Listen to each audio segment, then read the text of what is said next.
Assalamu alaikum warahmatullahi wabarakatuh. Wir haben heute hier 29. Juni 2025 und Sie sehen es, dass Leute mit großem Interesse jetzt sammeln. In ein paar Minuten würde hier losgehen, diese Charity Walk. Und wir haben einen Gast hier, der aus Deutschland, also wie kann man sagen, ein deutscher Gast. Wir würden ihn einigen Fragen stellen, wie er hier aufmerksam geworden und wie findet er hier dieses ganze Programm. Okay, Sie können sich vorstellen erst einmal. Mein Name ist Benjamin und ich freue mich, dass ich hier mitlaufen kann, weil ich habe vor einem Jahr angefangen zu laufen und ich hatte ein Rückenleiden letztes Jahr. Der Sport hat mir geholfen, das zu überwinden. Okay. Und unsere Tochter hat mir auch sehr geholfen, weil sie hat gesagt, Daddy, du musst dich bewegen. Ja. Ja. Und das habe ich mir zu Herzen genommen.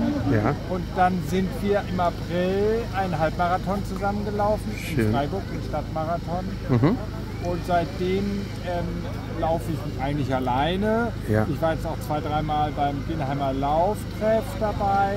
Und dann wird man einfach auf diese Veranstaltungen aufmerksam. Okay. Auch durch die Strava-App und was weiß ich. Und jetzt bin ich hier und freue mich. Das heißt, wenn ein Mensch hat Interesse für irgendwas, der sucht dann alle Möglichkeiten, wo was gibt. Dann geht es so. Ganz genau. Diese Charity Walk haben Sie im Internet selber gefunden, dass eine gibt? Ja?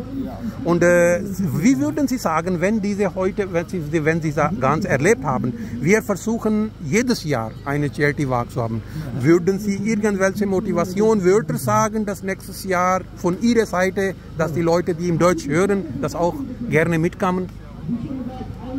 Also alle sollen kommen, ob Deutsche oder aus Pakistan oder aus Indien oder das ist doch völlig wurscht. Also weil wir treffen uns hier und laufen zusammen. Das ist für die Humanity. Das ist auch für die. Ich freue mich immer. Ich bin 1994 war ich in Ihrem Heimatland, habe ich eine Reise gemacht. Ja. Wir wollten eigentlich nur nach India. Ja. Und dann haben wir aber nur einen Flug gekriegt. Islamabad. Okay. Zurück von Bombay. Okay. Und dann waren wir 2 Wochen in ihrem wunderschönen Land, wirklich? Northern Area. Oh, sehr schön. Kalimabad. Ja. Habe ich alles kennengelernt. Sehr schön. Und habe den Nanga Parbat gesehen, aus dem Bus.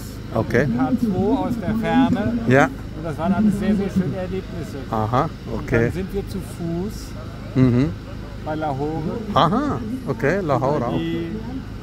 Von Pakistan nach Indien gelaufen. Irgendeine unvergessliche Moment da im Lahore, haben Sie? Viele unvergessliche Momente.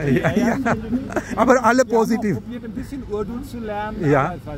Irgendein Wort von Urdu, was Sie da gelernt haben? Binajini, wenig Zucker. Chini, Thodi Chini, Thodi. Sehr schön, sehr schön. Für Tea Time, ne? Ja. Nicht so viel Zucker. Ja. Also würden Sie gerne dann nächstes Jahr auch hier dabei sein, wenn wir jetzt das. Und sind Sie auch ein bisschen begabt, schnell laufen und etwas im Kopf, also etwas gewinnen, Medaille? Ja, also ich habe festgestellt, dass ich relativ schnell laufen kann. Sehr schön. Gut, dann sehen wir uns. Dankeschön, danke für die Zeit. Wir können sehen, dass hier kommen viele deutsche Gäste, die vorbereiten jetzt. Und hier ist auf die Seite schon der Zeit die erste Gruppe, die Kinder. Die sollen laufen jetzt, die sind jetzt zusammen. Wir müssen einfach schauen, die kleinen Kinder.